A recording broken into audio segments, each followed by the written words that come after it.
Kjo luftë që ka nisur në lindjen e mesme, a ka gjasa të shndrohet në një luftë botërore? Sepse shkaku që tha me të drejtë Ralfi është një bastardim i fesë në mënyrën më ekstreme, dhe unë bashkohem me mendimin e Ralfit. Unë do të thoja që kjo luftë në lindjen e mesme nuk është fillimi i luftës. Unë mendoj që deri në 2010 jam i sigurt që nuk ka pasur shumë njerëz që mendonin që ishte e mundur lufta. Deri nga viti 2010, po them unë. Nuk e dija ju kujtohet ju koha para 2010. Ja se po na gjen Endri në lajm atje që. Dhe 2014 është koha kur çuditërisht Europa nuk bëri fare zë kur një shtet i pavarur u sulmua dhe u dhunua, u pushtua dhe u coptua. E kam fjalën për Ukrainën që ju morë... Kushta që zbëri Europa që? Asi fjalë. Po tanket, kush e qoj? Asi fjalë. Europa i qoj tanket. Prit, po flasim 2010 apo jo? Në 2015, jo. Në 2014. Krimea. Kur mori Krimen, çfarë tha Europa?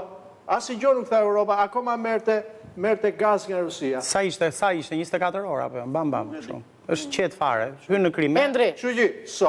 Unë do kemi luftë të tretë? Dgjoj, konkluzioni është ky. Po.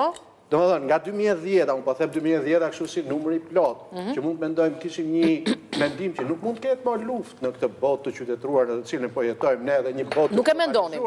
Për hir të vërtetës, po. Kurse nga 2014, po, nuk na bëjnë më përshtypje pushtimet, marrjet, bombat, terrorizmi, lufta, vrasjet, fare.